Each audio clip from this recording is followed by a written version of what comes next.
오늘 본문은 모세가 시내산에 올라갔죠. 대부분 얼마나 그곳에서 십계명을 받느라고 얼마나 있었는지 아실 거라고 생각합니다. 40일 동안 모세는 시내산에 올라가서 하나님으로부터 계시를 받습니다.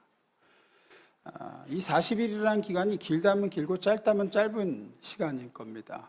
그러나 산 밑에서 기다리고 있는 이스라엘 입장에서는 짧지 않은 시간이었던 것 같습니다. 우리도 그럴 것 같습니다.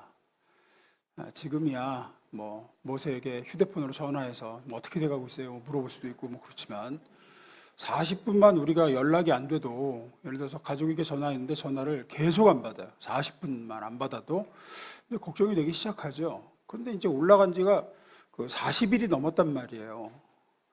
한 2, 30일은 어떻게 버텼던 것 같은데 더 지나도 아무런 소식도 없고 내려올 기미도 안 보이고, 그러자 남아있는 이스라엘 백성은 긴장과 두려움이 극에 달합니다.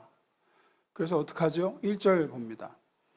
백성이 모세가 산에서 내려옴이 더딤을 보고 모여 백성이 아론에게 이르러 말하되, 일어나라, 우리를 위하여 우리를 인도할 신을 만들라.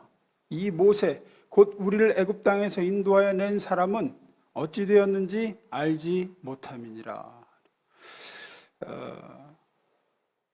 모세가 어떻게 되는지 모르겠으니까 하나님 만들자, 우리가 신 만들자, 이렇게 나와요. 왜 모세가 없는데 이스라엘 백성은 신을 만들려고 했을까? 이스라엘 백성에게 있어서 모세는 하나님의 대변인이자 눈에 보이는 가시적인 하나님의 상징이었어요. 이스라엘 백성이 보이지 않는 하나님과 소통할 수 있는 유일한 창구는 모세뿐이었어요. 하나님께 뭘 여쭈을 때도 모세를 통해서 여쭈었고, 하나님의 답변이 올 때도 모세를 통해서만 왔습니다. 가시적인 하나님의 임재고 능력이었어요. 하나님이 이스라엘과 함께 하신다는 걸 눈으로 보여주는 유일한 존재가 누구예요? 모세입니다. 근데 그 사람이 안 보이는 거예요. 그 사람이. 우리로 따지면 하나님이 살아계시다라는 걸 느낄 수 있는 여러 가지 방편으로 하나님은 우리에게 하나님의 존재를 느끼게 해주세요. 그게 찬양할 때 가슴에 이렇게 다 와닿는 은혜든지 감동이든지, 말씀을 이렇게 읽으면 그것이 내게 주시는 말씀같이 와닿는 거라든지, 기도할 때 기도했더니 하나님이 정말 이렇게 응답하시는구나든지, 어떤 형태로든 하나님이 계시다는 것, 또 그분이 나를 사랑하시다는 것, 나와 함께 하신다는 것을 보여주는 증거든 영적 감동이든 실제로 느껴지는 어떤 것이든 기도했을 때 오늘 응답이든 이런 게 전혀 없는 상태를 얘기해요. 우리에게 어디에도 하나님이 계시다는 증거가 내 삶에 하나도 느껴지거나 보여지지 않는 상태예요. 그게 장기적으로 간 거죠.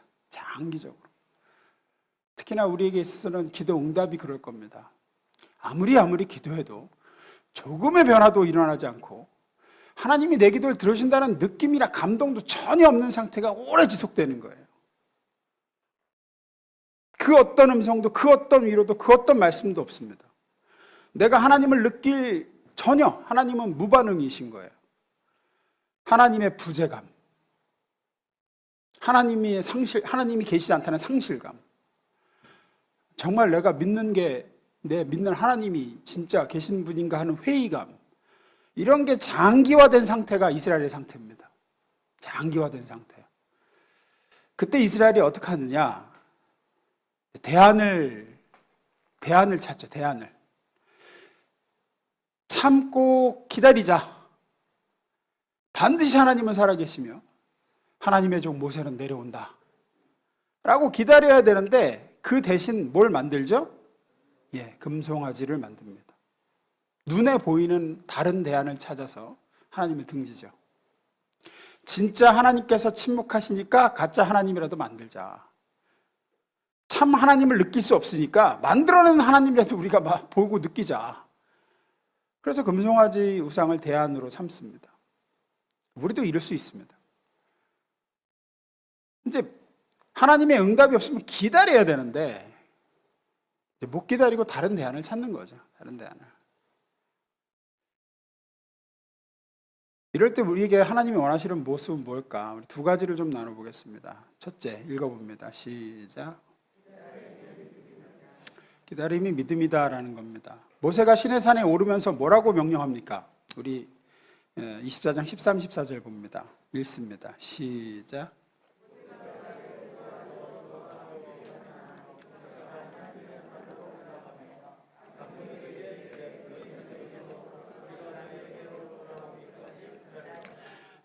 뭐 하래요? 기다리래요. 언제 돌아온다는 기약이 있습니까? 없습니다. 기다리래요. 그런데 내가 반드시 돌아올 테니까 기다려라. 기다리라 그러면 어떻게 해야 됩니까? 기다려야 돼요. 기다려야 돼요. 그런데 내 예상보다도 기다림이 훨씬 더 길어지니까 아무런 응답의 조짐도 음성도 없으니까 하나님을 기다리는 게 너무 힘들거든요. 그러니까 하나님을 힘들게 기다리는 대신 손쉽게 다른 대안을 찾기로 결정을 한 겁니다. 그게 금송아지였고, 우리도 그렇죠. 어떤 문제가 풀리질 않습니다. 기도하고 기도해도 해결될 기미가 없습니다. 하나님이 내 기도를 들으신다는 감동이라도 있으면 기도할 때 뭐 마음속에 찌르르 닿으면서 그래 응답해 주실 거야 뭐 이런 게 온다든지 평안이 쫙 온다든지 뭐 그런 거라도 있으면 아무런 반응이 없어요. 그러니까 예를 들어서 산 꼭대기에서 음성이라도 들려왔으면 그 모세가 올라간 시내산에서 내가 곧 내려가니 좀만 기다려라 뭐 이렇게 했으면 그거 붙들고라도 기다리는데 아무것도 없는 거예요. 그럴 때 성도에게 무엇이 필요하냐? 기다림이 믿음이라는 겁니다. 기다리는 거 이외에 다른 대안이 있어서는 안 된다는 거예요. 그게 믿음이고 그게 신앙이라는 겁니다. 이스라엘 백성이 조금만 더 기다렸으면 축복의 약속과 하나님의 계명을 가지고 모세가 해같이 빛나는 얼굴로 이제 내려올 텐데 못 기다리는 거죠. 아무런 조짐도 없고 그러니까. 결과 범죄하고 다 망치는 겁니다. 우리도 조금만 더 인내하고 기다리면 하나님의 좋은 때가 오고 하나님이 예비하신 뭔가가 있는데 약속의 성취가 있을 텐데 우리가 그새를 못 참고 어찌 보면 그래서 그 시간은 우리에게 있어서 시험의 시간입니다. 정말로 네가 나를 믿냐? 아무런 증거가 보여지지 않아도 이 눈에 아무 증거 아니 보여도 믿음만을 가지고서 너 기다릴 수 있느냐? 라는 시험의 시간인 거예요. 이스라엘에게도 이 40일은 시험의 시간이었고 근데 그걸 못 참고 이제 다른 대안을 붙들고 그러면 거기서 일이 꼬이는 거죠. 거기서 일이 꼬이는 겁니다. 진짜가 없으면 진짜가 나타나지 않으면 진짜를 기다려야 되는데 진짜가 나타나지 않으니 가짜라도 만들자. 함께 유학했던 선배 목사님이 있습니다. 사우스웨스턴에서 구약학 박사과정을 공부하고 있었는데 하여튼 이렇게 저렇게 꼬이고 또 꼬이고 지도교수가 바뀌고 막 하면서 학교 뭐 어떤 흐름도 바뀌고 이러면서 결국은 학위를 못 받았어요. 학위를 못 받고 들어오니 교수 임용도 안 되고 청빙도 안 되고 힘들죠. 근데 그러면 기다려야 되는데 하나님의 뭔가 그래도 나를 이렇게 꼬이게 하신 데는 뭔가 그래도 하나님의 뜻이 있을 거야. 기다려야 되는데 못 기다렸어요. 구원파에서 거액의 연봉을 제안했습니다. 거액의 연봉을. 그리고 지금 구원파에 넘어가서 그 박옥수의 오른팔로 지금 열심히 쓰임 받고 있어요. 듣기로는 정말 그때 뭐 생활고에 시달릴 거 아니에요. 당연히 유학 마치고 돌아왔는데 뭐 대안이 없으니까. 그때 듣기로는 007 가방에 현금을 채워서 딱 들고 왔대요. 그리고 이단에서. 그리고 스카우트 됐습니다. 하나님의 대안을, 하나님의 응답이 없으면 기다려야 되는데 못 기다리는 거죠. 뭐 누구 쉽지는 않을 거라고 생각합니다. 하지만 성경에서 나타나는 복된 인생의 특징이 뭐냐? 기다림을 잘한 인생이에요. 그런 시기에 아무런 뭐가 없을 때 믿음만을 가지고서 눈에 증거 안 보여도 버틴 사람들이었어요. 예를 들어서 요셉도 그러죠. 억울하게 누명 쓰고 옥에 갇혔습니다. 기약이 없어요. 술 맡은 그 관원장이 자기 복직시켜 주겠다고 했는데도 2년이나 잊었어요. 2년이나 아무 소식이 없어요. 근데 요셉이 어떡합니까? 기다리는 거예요. 하나님의 때가 오죠. 하나님의 때가 옵니다. 하나님의 때는 아주 늦게 오지만 반드시 왔죠. 다윗도 그렇습니다. 광야에서 쫓기며 하나님의 때를 기다립니다. 사울을 죽일 기회가 몇 번이나 있었지만 이건 아니야. 하나님의 응답이 없으면 다른 대안을 찾으면 안 돼. 그렇다고. 그래서 절대 손을 대지 않죠. 그리고 하나님의 때가 옵니다. 반면 기다리지 못해서 꼬인 인생들도 많죠. 예를 들어서 아브라함 같은 경우는 하나님이 자식을 주시겠다면 기다려야 되는데 어떡합니까? 하가를 드리죠. 그래서 누구를 낳습니까? 이스마엘을 낳습니다. 그리고 그때 꼬인 게 지금도 안 풀리고 있습니다. 지금도. 그래서 제가 전에 말씀드렸죠. 기다리면 이삭 되고 못 기다리면 이스마엘 된다고. 이런 일이 상당히 많습니다. 유명한 그 일화가 있죠. 성 프란체스코라는 그 유명한 분이 있는데 오래전에 살았던 성자로 추앙받던 분이죠. 성 프란시스코의 화분이라는 그 글이 있습니다. 책에서 본 글인데 이 프란시스코의 명성이 워낙 높아지니까 제자가 되겠다고 많이 몰려들었어요. 제자가 되겠다고. 선생님의 제자가 되겠습니다. 워낙 뭐 이분은 뭐 새들과도 대화했다 그러죠. 영성이 얼마나 깊었는지 새들과도 대화할 정도였다. 뭐 그러죠. 제자가 되겠다고 옵니다. 그러니까 어떡합니까? 화분을 하나씩 줬대요. 화분을. 여기에 씨앗이 하나씩 있는데 이거 싹 틔워가지고 가져와라. 싹 틔워서 잘 키워서 가져와라. 석 달 후에 보겠다. 그래갖고 석 달 후에 이제 다 가져왔는데 뭐 어떤 애는 예쁜 꽃이 핀 화분을 가져오고 어떤 애는 뭐 나무가 잘 자라서 가져오고 한 명만 이제 빈 화분인 거예요. 한 명만. 아무리 해도 싹이 안 납니다. 죄송합니다, 선생님. 걔만 제자가 됐다 그러죠. 너만 내 제자가 된다. 왜냐하면 본래 그 화분에는 씨가 아니라 쇠 조각을 넣어놨대요. 그러니까 시험이죠. 다른 대안을 찾는지 기다리는지 씨가 없으면 다른 씨라도 갖다 심어가지고 싹 튀어갖고 오는지 남들은 야 이거 왜 싹이 안 트는 거야? 나 제자 돼야 되는데 그러니까 야 다른 씨라도 갖다 심자 해가지고 싹 튀어갖고 온 거죠. 한 명만 선생님 아무리 어떻게 해도 안 됩니다. 아무리 기다려도 아무런 반응이 없습니다. 그게 답이야. 그게 답이야. 우리도 그렇습니다. 응답이 없다. 하나님의 아무런 조짐도 감동도 주시지 않는다. 그 자체가 하나님의 응답입니다. 그땐 기다려야 됩니다. 믿음으로 기다려야 돼요. 하나님의 살아계심을 믿고 기다림은 하나님의 처분에 맡깁니다 라는 거예요. 하나님의 때를 신뢰합니다. 하나님의 판단을 제가 믿습니다. 이렇게 하시는 하나님의 판단을 제가 믿습니다. 그것이 신앙이고 그것이 피조물로서의 겸손의 자세입니다. 못 기다린다는 건 반대예요. 하나님의 처분을 못 믿겠다는 거예요. 내 판단으로는 지금 주셔야 된다고 생각하는데 내 생각에는 지금이 적기라고 생각하는데 이렇게 아무런 것도 없다라고 생각하는 건 나는 이제 못 기다리겠다라고 하는 건 못 믿겠다는 겁니다. 그건 불신앙이고 그건 교만입니다. 아주 악한 죄의 본질입니다. 뭐냐? 내가 하나님 자리에 앉아서 내가 판단하고 내가 하나님 되어서 내가 결정하고 하겠다는 거예요. 가인과 아벨 이야기를 아실 줄 압니다. 하나님이 아벨의 제물은 받으시고 가인의 제물은 안 받으시죠.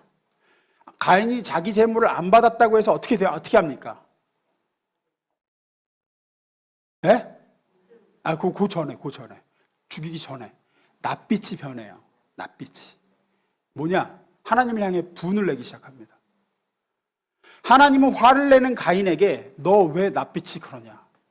죄의 소원은 너에게 있지만 너는 죄를 다스려야 된다. 그렇게 얘기하시죠. 그러면 가인이 가지고 있는 죄가 뭐라고 생각하세요? 가인이 하나님을 향해서 화를 내고 분을 내는 이유가 뭡니까? 언뜻 보기에는 자기 제사가 거부당한 것에 대한 불만으로 보이는데 그 안을 잘 들여다보면 매우 무서운 마음이 가인 안에 자리 잡고 있습니다. 아주 인간의 죄된 본성과 뿌리가 드러나는 거예요. 뭐냐? 제사를 받고 안 받고는 누가 결정하시는 거예요? 하나님이 결정하시는 거예요. 하나님의 영역입니다. 창조주가 결정하시는 거예요. 그 제사를 받을지 안 받을지는 하나님이시기 때문에. 하나님이 제사를 받지 않았다면 가인의 입장에선 내가 뭔가 소홀한 것은 없었는지 하나님이 싫어하시는 죄의 문제를 내가 가지고 있지는 않은지 혹 내가 알지 못한 하나님의 뜻이 있을 수도 있겠다.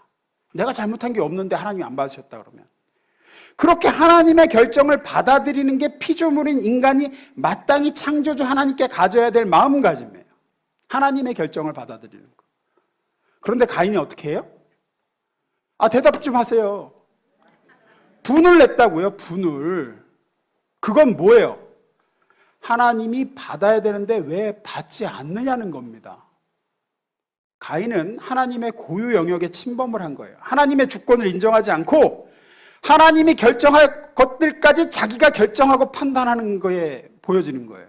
내가 드렸으면 받아야지 왜 안 받냐는 거예요.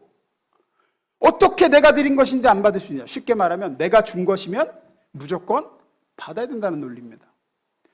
드리는 것도 내가 결정하고 받는 것도 내가 결정하고, 이것이 죄인된 가인의 모습이에요. 우리의 기도에 있어서도 마찬가지입니다. 내가 기도하면 하나님은 들어주셔야 되는 거야, 무조건. 내가 원하는 것을 내가 원하는 대로 내가 원하는 때에 무조건 주셔야 되는 존재로 여기는 게 죄된 본성입니다. 자기가 하나님이에요. 내가 기도하는 것에 대해서 어떻게, 언제, 어떤 형식으로 응답하실지는 누가 결정하십니까? 하나님이 결정하시는 거예요. 이게 안 되면 기도 응답이 지연되고 지체되면 서운해하고 분노하고, 더 나아가면 이제 하나님을 향해서 돌아서 버립니다. 기도해도 소용없구만. 그것은 신앙이 아닙니다.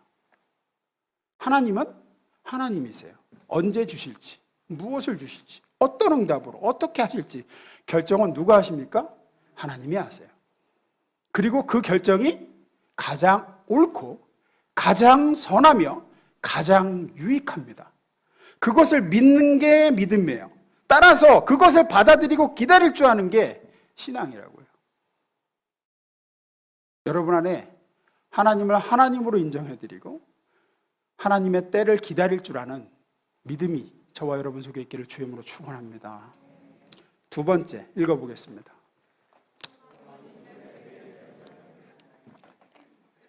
사도 바울은 에베소 교회를 향해서 이렇게 기도합니다. 에베소 1장 18절입니다. 제가 읽습니다. 여러분의 마음의 눈을 밝혀주셔서 하나님의 부르심에 속한 소망이 무엇이며 성도들에게 베푸시는 하나님의 영광스러운 상속이 얼마나 풍성한지를 여러분이 알게 되기를 바랍니다. 그래요. 잘 보시면 사도 바울은 에베소 성도들이 그 성도들 자신이 가지고 있는 소망이 무엇인지 분명하게 알기를 원했습니다. 왜 사도 바울은 성도들이 이 소망으로 가득 차기를 원한 것일까요? 뒤를 쭉 보면, 에베소 1장 뒤쪽을 보면 이 소망이 기다림의 연료였기 때문이에요. 기다림이라는 기관차는 소망이라는 연료를 태우면서 갈 수 있습니다. 소망이 크면 오랜 기다림을 할 수 있는 거예요.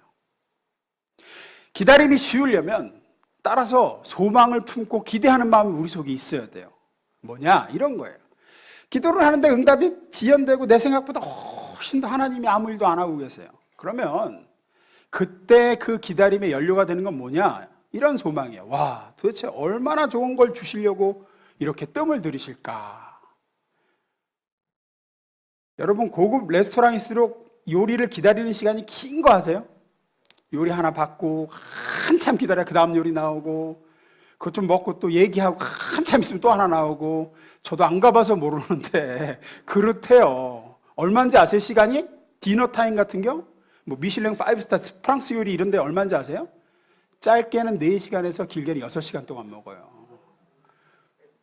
저는 안 가봐서 모르고 아마 여기 계신 분들도 가실 일이 별로 없을 것 같긴 한데 6시간 먹는데 6시간 한참 기다리고 얘기하고 뭐 와인 조금 마시다가 하나 나오고 그럼 좀 먹다가 또 한참 얘기하고 기다리고 그런다는 거예요. 동네 중국집이나 바로바로 나오지 컵라면이나 물 붓고 3분이지 제대로 된 요리 같은 경우는 그렇다는 거예요. 그러면서 그런 얘기를 하죠. 음식보다 음식을 음미하는 게 아니라 기다리는 시간을 음미하는 거다, 그런 얘기를 해요. 요리 먹고 와 이렇게 맛있네. 그 다음에는 한참 기다려. 야, 이렇게 주방장이 오래 걸리는 거 보니까 엄청난 거 나오나 보다. 다음 건 진짜 맛있나 보다. 이러고 기다린다는 거예요. 소망이 기다림의 연료라는 건 그런 의미입니다. 야, 하나님이 이렇게 오래 내 예상보다 지체하시고 응답을 지연시키시니 도대체 얼마나 큰 거를 주시고 어떻게 이걸 역전시키시려고 나를 기쁘게 하시려고 이러실까? 응답을 주실 건 알지만 언제 어느 때 주실지는 하나님 우리에게 숨기시잖아요. 그 시간은 뭐로 채워야 되느냐? 소망과 기대감으로 채워야 되는 거예요. 성도와 교회는 이 소망과 기다림이 있어야 됩니다. 그것이 연료, 소망과 기대감이 있어야 돼요. 그것이 기다림의 연료예요. 하나님이 내 가정을 구원하실 거를 말씀하셨어요. 약속을 주셨어요. 근데 언제 어떻게는 말씀 안 하세요. 그러니까 우리는 기대감이 있는 거죠. 야, 언제 어떻게 하시려고 하나님이 내 기도에 이렇게 오랫동안 뜸을 들이실까? 예수님의 재림도 그렇죠. 언제 어떻게 오실지 몰라요. 오시는 건 확실해. 그러니까 많은 초대교회 때부터 많은 성도들이 소망과 설렘을 가지고 기다리는 겁니다. 그리스도의 재림에 대한 기대감이 크면 클수록 기다림의 연료가 되어서 성도들은 버티고 기다리며 소망하는 거죠. 로마서 8장 24절에 이렇게 얘기합니다. 읽습니다. 시작.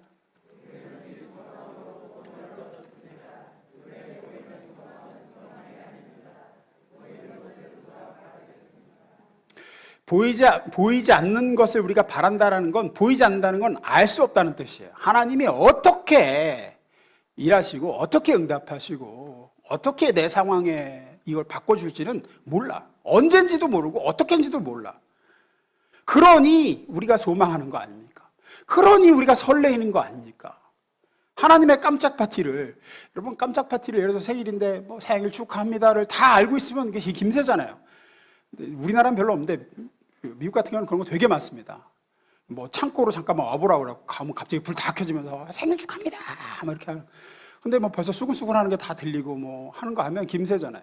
하나님의 우리를 향한 어떤 응답이 예비되는지 우리가 모르니까, 지금 여기서 얘기하는 모르니까 우리가 설레이면서 기다리는 거 아닙니까? 알지 못하니 기대하는 거예요. 승리할 걸 믿지만 어떻게 승리시킬지는 모르니 설레이는 겁니다.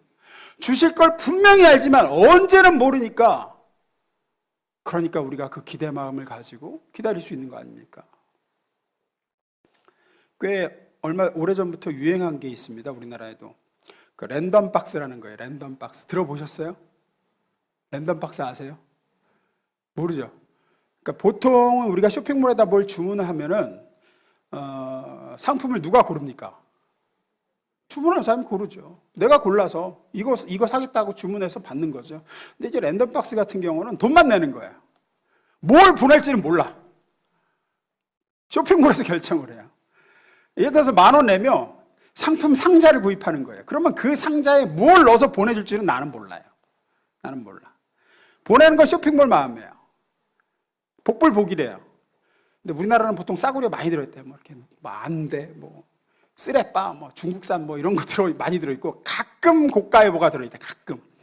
근데 외국 건 정말 뭐 아이패드가 들어있는 경우도 있고, 휴대폰 신상품이 들어있는 경우도 있고 그렇대요. 10,000원 냈는데. 물론 아주 저렴한 게 올 때도 많지만 가끔 그런 것도 오는 거예요. 그러니까 이제 그 재미에 뭘 느끼려고, 기대와 설레임을 맛보려고 사람들이 이 랜덤 박스를 삽니다. 그래가지고 기다리는 거예요. 뭘 올지. 그리고 뜯어볼 때 그 설레임, 이런 게 들었네? 막 이런 것 때문에 이제 주문을 하는 거죠. 우리의 기도도 일종의 랜덤 박스입니다. 내가 고르고 이거 주세요, 언제 주세요, 이게 아니라 하나님이 결정해서 하나님의 방식으로, 하나님의 방법으로 응답하시는 거죠. 나는 몰라요. 우리 입장에서는 랜덤 박스예요. 그래서. 그런데 하나님의 랜덤 박스에 대해서 성경은 이렇게 얘기합니다. 에베소 3장 20절 22절입니다. 제가 읽습니다. 우리 가운데서 역사하시는 능력대로 우리가 구하거나 생각하는 모든 것에 더 넘치도록 능히 하실 이에게 교회 안에서와 그리스도 예수 안에서 영광이 대대로 영원무궁하기를 원하노라. 뭐라 그러세요? 우리가 구하거나 생각하는 것보다 더 넘치도록 능히 하실 분이 하나님이시다라는 거죠. 랜덤 박스는 10,000원 내고 박스 사면은 거의 10,000원보다 싼 게 와요. 아주 드물게 10,000원보다 비싼 게 들어있어요. 하지만 우리가 하나님께 구해서 받은 응답의 랜덤 박스와 복의 랜덤 박스는 우리가 구하거나 생각하는 모든 것에 더 넘치는 게 옵니다. 나는 요만큼 달라고 했는데 한참 뜬들이 있으니 이따만한 거 주시려고 그랬구나. 내가 구하거나 생각하는 것보다 모든 것에 더 넘치도록 응답하실 하나님이신 줄 믿습니다. 항상 기대 이상일 겁니다. 무엇이 됐든 여러분이 구한 것보다 클 겁니다. 놀라울 겁니다. 기다림이 길으면 길을수록 하나님의 응답도 클 것입니다. 우리가 그 하나님을 믿으니까 소망과 설레임으로 기다릴 수 있고 그 소망과 설레임과 기대감이 우리의 기다림의 연료가 됩니다. 이스라엘 백성들이 왜 기다리지 못하고 다른 대안을 찾아 금송아지를 만들었습니까? 그들에게는 기다림의 연료인 소망이 없었어요. 이렇게 오래 걸리니 40일을 기다려서 받는 게 얼마나 좋은 걸까 하는 게 없었어요. 그저 염려와 두려움뿐이었습니다. 저와 여러분 안에는 하나님의 기다림을 그 뒤에 주실 큰 응답과 복에 대한 설레임이 있기를, 소망이 있기를 주의 이름으로 축원합니다. 말씀 마무리 짓습니다. 하나님의 응답을 기다리는 사람에게 중요한 건 기다리는 겁니다. 기다리는 거예요. 하박국 2장 3절에 이렇게 얘기합니다. 이 묵시는 정한 때가 되어야 이루어진다. 끝이 곧 온다는 것을 말하고 있다. 이것은 공연한 말이 아니니 비록 더디더라도 그때를 기다려라. 반드시 오고야만 만다. 늦어지지 않을 것이다. 하나님께 질문하면 답변이 옵니까? 옵니다. 하나님께 기도하면 응답이 옵니까? 옵니다. 하나님께서 내가 구한 것들에 대해서 가장 좋게 이루어 주실 날이 온다는 겁니까? 그렇습니다. 하지만 지금은 그때가 아닐 수도 있다고 지금 하박국 선지자가 얘기해요. 하나님의 응답은 때론 지체되는 것처럼 보일지라도 하나님께서 정해놓으신 때가 있고 그때는 반드시 온다는 걸 얘기합니다. 하나님의 정원이 오신 때에는 하나님께서 보시기에 가장 최적의 때입니다. 인간이 우리가 보기에는 현재 상황이 매우 급박해 보여도 영원하시고 전능하신 하나님 보시기에는 아니라고 생각하시는 거예요. 더 좋은 때가 있다라는 겁니다. 다시 하박국 2장 3절 봅니다. 읽습니다. 시작.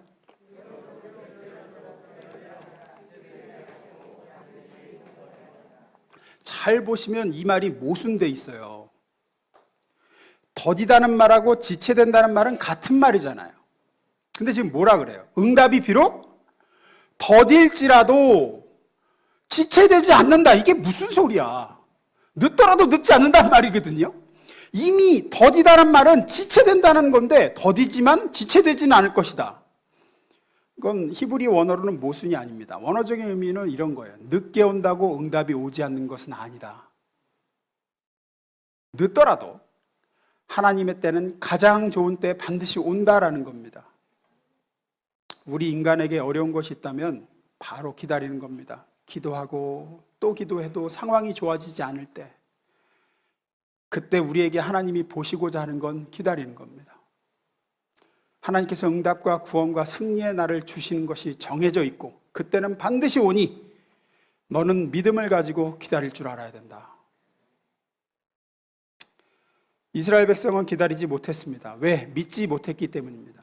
하나님의 방법을 기대하지도 소망하지도 않았습니다. 그래서 믿음과 인내는 비례합니다. 사랑하는 성도 여러분, 혹 내 예상보다 더디고 아무런 감동도 아무런 은혜도 아무런 평안도 하나님 주시지 않고 그 어떤 조짐도 보이지 않을 때 하나님을 신뢰하십시오.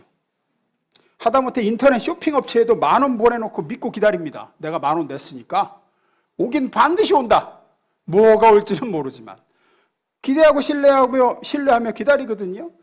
하물며 살아계신 하나님께 우리가 기도를 드렸는데 하나님이 인터넷 쇼핑몰도 보내주시는 그 응답을 하나님이 보내주시지 않겠습니까?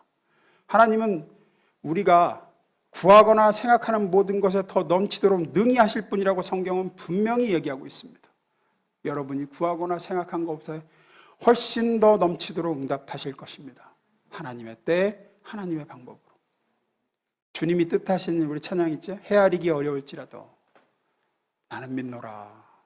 주의 뜻 이루어지는 날까지 믿음 더욱 굳세라. 그런 저와 여러분 되기를 축원합니다. 기도하겠습니다.